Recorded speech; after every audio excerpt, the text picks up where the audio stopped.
khususnya di Indonesia ini ya, di negara saya sendiri, orang kurang menghargai kulitnya itu hitam. Karena buat mereka ya, mungkin orang yang kulit hitam itu dekil dan nggak punya ya. Menurut saya sih gitu ya, karena mereka tuh memandangnya kayak sebelah mata. Ya, contohnya kayak aku ngurus visa, jadi mereka itu kayak memandang saya tuh sebelah mata. Siapa kamu kayak gitu loh? Siapa kamu? Nah, gitu loh. Jadi kayak mikirnya tuh, hah, apa kamu punya uang liburan ke sana kayak gitu? Hah, kamu tuh siapa kayak gitu loh. Jadi mikirnya bener-bener sebelah mata, makanya orang tuh berbondong-bondong ingin memutihkan ya, gitu. Tapi yes, nggak apa-apalah teman-teman ya, mungkin itu belum rezeki saya gitu aja. Yes ya.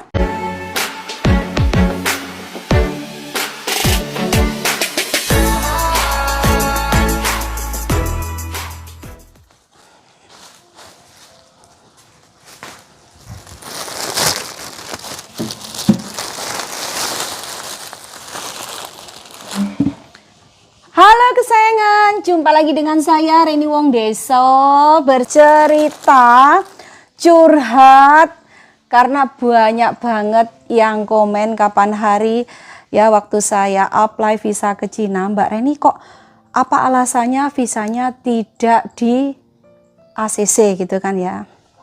Nah, hari ini saya baru sempat bikin video ya teman-teman. Nah, itu semuanya ada Mbak Maul, ada Gemoy, ada Mbak Sus, nanti gimana? Bu Aisyah, terus Maksun masih sholat ya teman-teman. Ada Pak Tukang, ada Mas Heri. Oke, langsung saja buat teman-teman yang penasaran, jangan kemana-mana.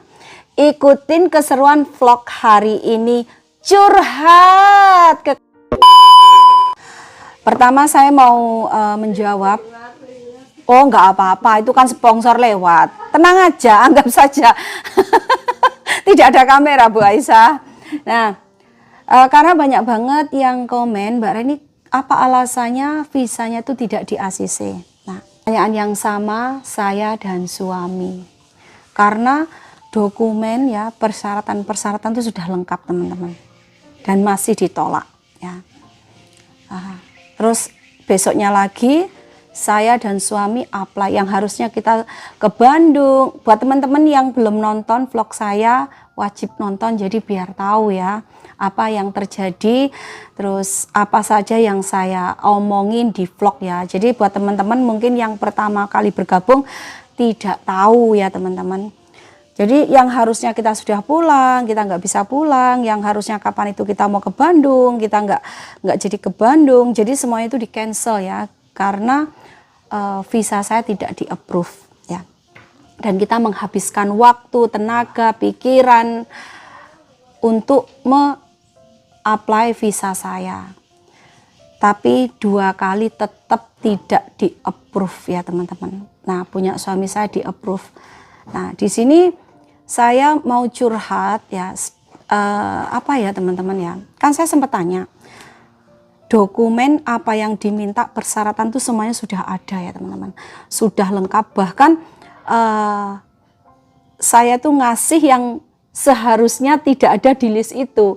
Kayak contohnya kan ada beberapa ya yang kerja di sana sempat bingung, kok aneh ya suaminya di approve, saya tidak di approve gitu ya, padahal kita menikah.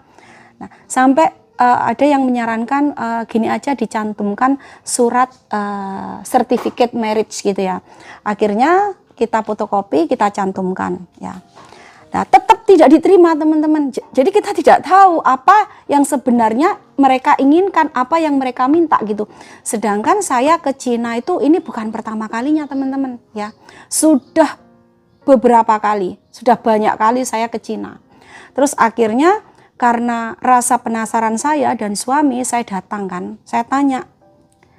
Jawabannya itu sangat simpel. Katanya, ya saya kan tanya gini, kenapa punya kita apply bareng, saya dan suami kan bareng. Punya suami di ACC, punya saya tidak, gitu kan ya. Katanya, ya mungkin karena background. Aku sama suami langsung, kita sempat shock ya, mendengar jawaban bapaknya itu katanya background. Maksudnya apa ya? Kita nggak tahu, pokoknya ya kemungkinan besar nggak di ACC karena background. Nah, di situ suami langsung marah kan ya. Terus saya bilang, saya tuh loh sudah beberapa kali ke Eropa dan lancar-lancar aja. Bahkan sebelum saya apply visa ke Cina, saya itu apply visa ke Swiss ya. Itu di Swiss itu cuma 1-2 hari sudah di-approve ya teman-teman. Dan tidak ada apa-apa, saya bilang gitu. Pokoknya jawabannya itu membuat saya dan suami sedikit marah ya. Terus saya langsung jawab gini, oh karena saya bukan Cindo. Bapaknya juga sedikit melongo ya, karena saya orang hitam, saya bilang gitu. Karena saya bukan Cindo ya, atau mungkin karena saya orang kere, saya bilang gitu. Bapaknya langsung diam. Ya, maksudnya gini ya teman-teman ya, di Indonesia itu sangat-sangat miris menurut saya. Ya ini mungkin sedikit sensitif ya. Saya tidak bilang yang bekerja di situ tuh orangnya racis semua ya. Ada beberapa yang baik. Sampai sekarang saya mau ngucapin terima kasih banyak ya buat beberapa orang yang di situ, karena waktu saya dan suami kebingungan harusnya apa yang kita taruh di dokumen itu, mereka ngasih solusi, kasih ini Bu, kasih ini Pak, kasih ini Bu.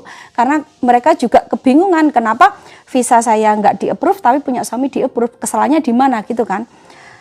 Saya tidak bilang semuanya itu jahat. Memang ada ya yang waktu saya itu bapaknya, saya akan ingat ya, saya akan tetap ingat dengan bapaknya. Waktu dia bilang ya karena background ibu gitu kan ya, saya akan ingat ya. Terus ada bapaknya sampai bingung, bener-bener bingung apa maksudnya mereka itu apa. Nah akhirnya saya apply lagi. Nah setelah semua dokumen yang saya punya dan suami punya itu saya taruh ya, kita nunggu kan, aku sama suami itu nunggu teman-teman, nunggu karena kita mintanya yang cepat ya, yang kilat. Kalau yang kilat tuh kalau tidak salah 2 atau 3 hari jadi visanya. Nah setelah kita tunggu sekitar 5 hari, nah kita cek kan di komputer tulisannya review, oke. Besoknya lagi saya cek review, sampai 3 minggu masih di review. Nah, akhirnya saya was-was gitu kan, saya bilang sama suami, kayaknya ini nggak normal sayang, kita harus telepon ya, karena waktu itu kita nggak bisa lama-lama di Jakarta teman-teman ya, karena di rumah dapur belum selesai, banyak pak tukang yang harus tanya ini itu, kalau salah nanti dodol. Akhirnya saya pulang dan semuanya saya serahkan ke salah satu teman saya yang saya percaya di Jakarta kan ya. Tapi kita tetap memantau dari sini. Saya tetap cek setiap hari gitu kan. Nah tulisannya masih di review, sampai 3 minggu masih di review. Saya bilang sama suami kalau diundur 1 sampai 2 minggu mungkin itu wajar ya. Tapi ini sudah 3 minggu. Kata suamiku, ya udah sabar dulu 1 minggu gimana. Nah, akhirnya ya udah saya dengerin apa yang diucapkan suami. Setelah kita tunggu sampai hampir 1 bulan itu tetap di review. Akhirnya saya telepon ke kedutaan ya, ke visa center. Malah saya diginiin, loh kenapa ibu telepon ke sana gitu kan. Loh karena saya telepon ke visa center, jawabannya katanya tidak tahu, harus menunggu dari kedutaan. Loh, of course saya harus telepon ke kedutaan. Saya bilang gitu kan. Nah, kedutaan saya telepon katanya tidak tahu. Itu yang ngasih jawaban ke visa center. Nah, visa center saya telepon jawabannya kita nggak tahu. Terus akhirnya saya bilang gini, loh ini kan namanya pingpong. Saya telepon ke sana, jawabannya suruh tanya visa center tidak tahu, nunggu ke kedutaan. Ini kan pingpong. Saya bilang kan gitu kan. Kan nggak boleh kayak gini. Terus saya bilangnya gini, loh ya udah kalau begitu saya tidak boleh telepon ke kedutaan, bisa nggak saya dikasih nomor telepon ke siapa, ke bosnya atau ke siapa yang bisa mengasih jawaban tentang paspor dan visa saya. Saya bilangnya gitu kan. Oh tidak bisa Bu, harus menunggu. Terus saya jawabnya gini, saya tuh sudah menunggu ini hampir 1 bulan, terus menunggu sampai kapan lagi, saya bilang gitu. Ya kita nggak tahu. Adakah kesalahan di paspor saya atau sesuatu yang pernah saya lakukan kesalahan di negara lain? Saya bilang gitu. Mereka tidak bisa jawab ya. Ya kembalikan, saya bilang gitu. Kalau kembalikan paspor saya, tidak ada orang yang boleh mengkeep paspor saya. Saya jawab terus.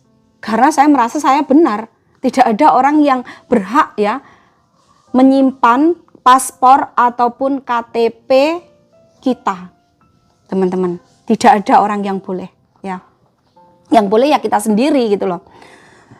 Nah, akhirnya setelah Ibu ingat nggak nomor paspor Ibu? Ya, saya ingat. Langsung saya tanya-tanya. Akhirnya ini kita masih belum tahu jawabannya. Kita harus confirm dulu ke bos kita. Ya, saya tunggu. Saya bilang gitu, saya tunggu. Saya bener-bener emosi teman-teman, semuanya saya keluarkan unek-unek saya. Saya tuh sudah sabar, saya sudah menunggu berminggu-minggu tapi belum ada jawaban. Saya telepon ke sana katanya nunggu, telepon ke sini nunggu, nggak ada jawaban. Ya namanya orang juga ada batas kesabaran teman-teman. Kalau saya di posisi salah, saya akan diem. Nah ini saya di posisi yang tidak salah, makanya saya berani ngomong gitu kan teman-teman. Nah akhirnya setelah ya mungkin mereka telepon ke bosnya, akhirnya saya dapat kabar besoknya paspor saya dikembalikan, gitu kan ya. Nah akhirnya paspor saya bisa saya ambil ya. Terus teman saya mengirim ke Banyuwangi, teman-teman ya.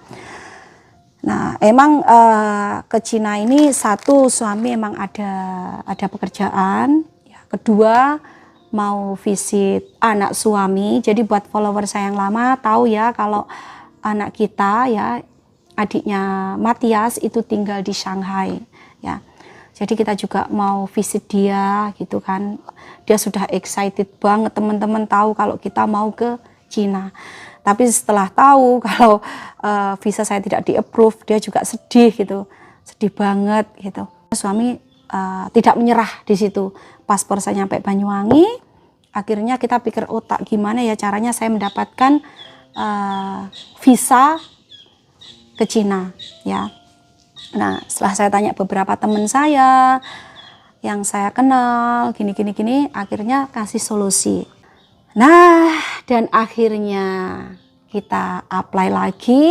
Dan visa saya di ACC teman-teman, visa saya di Cina di approve gini aja karena ini tidak boleh dikasih lihat ya teman-teman. Nah ini saya, nah ini ya, ini saya ya, ini foto saya ya, oke. Nah ini kelihatan nggak ya?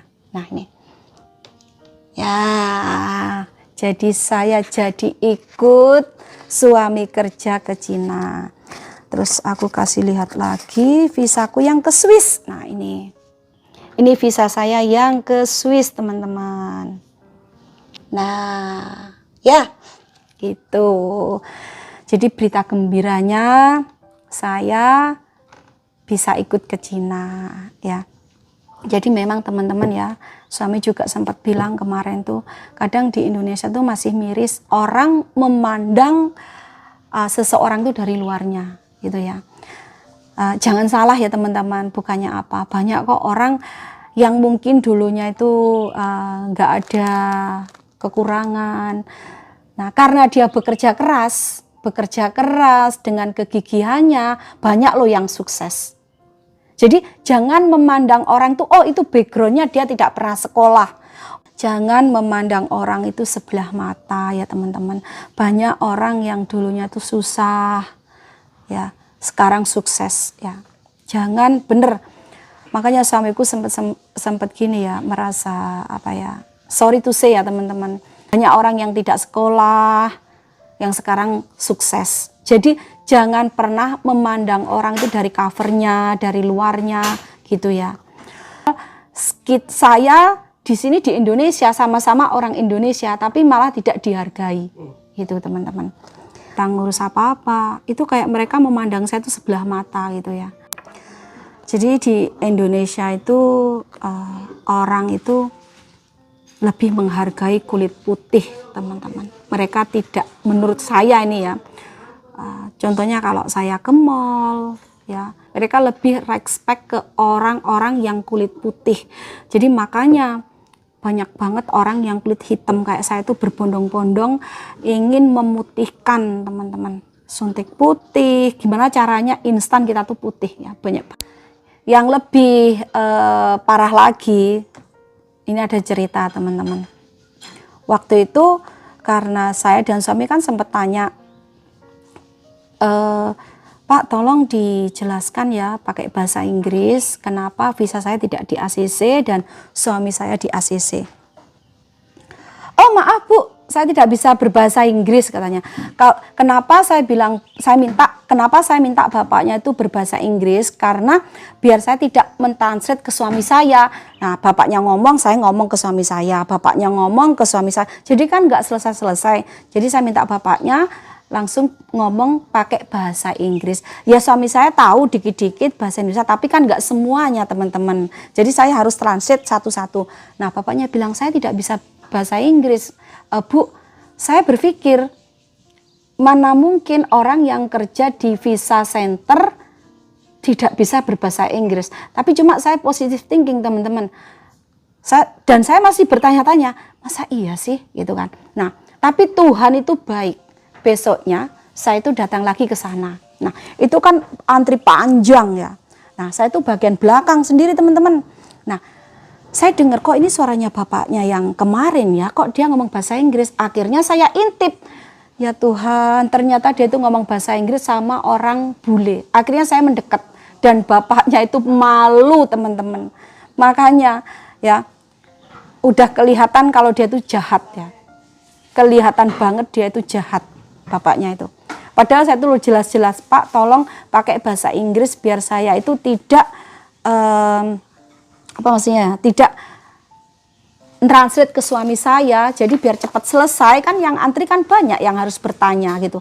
Oh saya tidak bisa bahasa Inggris Bu. Tuhan itu baik teman-teman ya. Bapaknya bener-bener malu ya. Saya emang sengaja dengar dia ngomong sama orang bule pakai bahasa Inggris, saya langsung maju. Saya mau menampakkan wajah saya. Bapaknya kelihatan malu banget. Ya wis. Dan ada juga yang tahu ya, di sana itu saya punya YouTube channel. Mudah-mudahan bapaknya menonton video saya. Jangan memandang orang dari covernya Pak ya. Oke, nah ini karena durasinya cukup panjang teman-teman, yang ini cukup di sini dulu, nanti kita sambung. Nah ini oleh-oleh, tuh lihat. Saya sudah beli oleh-oleh untuk dibawa ke Cina. Jadi nanti dari Cina saya bawa oleh-oleh buat Timothy Luwe. Dan ini oleh-oleh buat yang di Cina. Ya terima kasih. Nanti disambung lagi part 2. Matur nuwun.